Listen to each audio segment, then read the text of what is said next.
Sœurs, je voudrais vous poser une question qui se trouve dans le psaume 15, au verset 4, et qui dit « Il regarde avec dédain celui qui est méprisable, mais il honore ceux qui craignent l'Éternel. » Ma question précise est la suivante. Qui est ce méprisable, sœur? Alors, il est question ici des exigences, car il y a une question. La question est, Seigneur, qui habitera avec toi? Qui habitera dans ton tabernacle? Qui sera avec toi? Qui sera sur ta montagne sainte? Qui demeurera, Seigneur, sur ta montagne sainte? Qui? Alors c'est la réponse divine dit.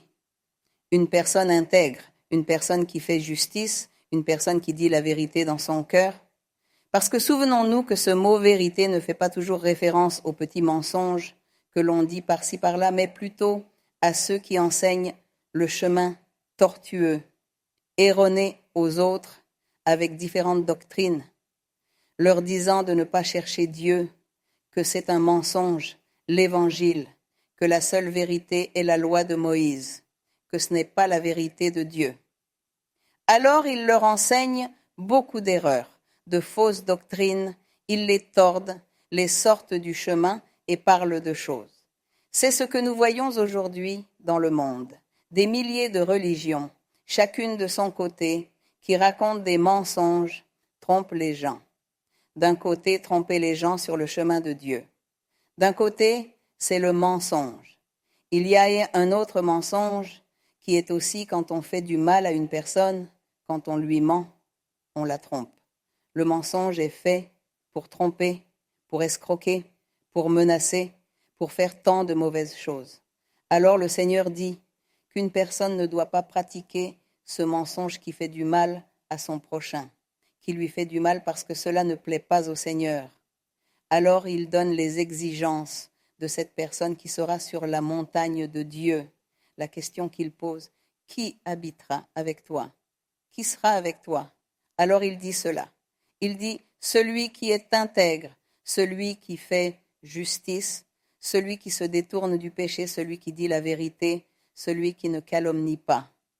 Parce que notez que les calomnies aussi, beaucoup de gens innocents mouraient à cause des calomnies parce qu'elles étaient inventées. Là était le mensonge. Par exemple, le mensonge régnait au milieu de cette calomnie ou en étant de faux témoins. Et beaucoup de personnes, pour qu'on était menées à la mort par les calomnies et à cause de faux témoins, là était le mensonge régnant. Alors il est écrit qu'il ne calomnie pas. Avec sa langue, il ne fait pas de mal à son prochain, en aucun sens. Une personne qui commet un adultère fait du mal à son prochain. Une personne qui a un conjoint et commet des fornications avec d'autres, alors elle fait du mal à son prochain qui est son conjoint. C'est ça, faire du mal, ne pas faire de mal à son prochain. Une personne qui lui ment et la trompe, eh bien, elle lui fait du mal. Une personne qui ressent de l'envie ou de la rancœur ou de la haine envers son prochain, eh bien, elle lui fait du mal. Et le prochain, cela commence par le conjoint et les personnes proches, la famille, les voisins, les amis. Ce sont les prochains, n'est-ce pas? Alors il est dit qu'il ne jette point l'opprobre sur son prochain. Il n'accepte aucun reproche contre son voisin. Il dit, il regarde avec dédain celui qui est méprisable. Mais cette personne voit une personne qui est méprisée. Le vil, dit-il, est comme une personne misérable, pauvre, n'est-ce pas? Disons méprisée. Mais cette personne ne fait pas de mal, mais elle est méprisée, car elle est pauvre, elle n'a pas de rang, pas de catégorie, pas d'argent, son opinion ne compte pas. C'est le vil, le misérable, ou l'humble, ou peut-être aussi le démuni. Alors il est dit que cette personne qui est avec Dieu voit ce pauvre et elle ne va pas le mépriser.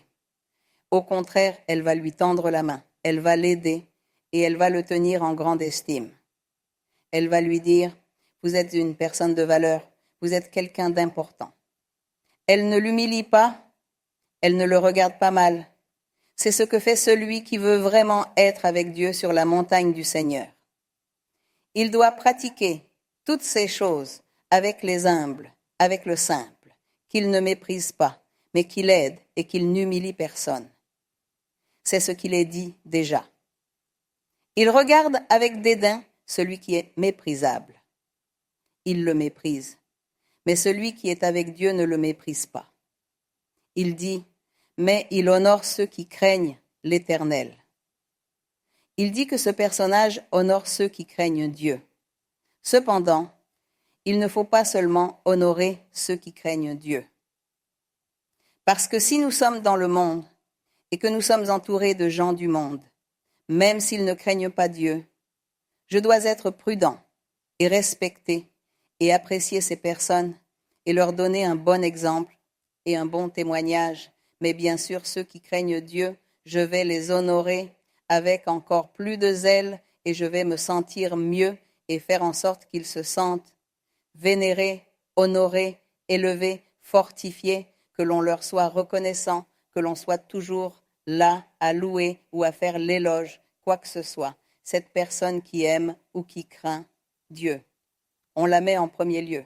On la met en premier lieu. Cela ne signifie pas que les autres personnes du monde qui ne cherchent pas Dieu, on va les humilier. Non. Mais on leur donne un bon exemple et un bon témoignage pour qu'ils connaissent aussi un jour le chemin de Dieu. Mais oui, ceux qui cherchent et aiment Dieu, on va les préférer dans son cœur. Alors il est dit, mais il honore ceux qui craignent l'Éternel. Et il est dit aussi qu'il ne se rétracte point s'il fait un serment à son préjudice. Le sien ne va pas changer. Une autre dit qu'il n'exige point d'intérêt de son argent. Alors, voilà les conditions pour être sur la montagne. Mais peut-être que la situation de cette personne méprisable s'éclaircira, nous rappelant que nous ne devons ni sous-estimer, ni humilier, ni maltraiter les démunis. C'est cela.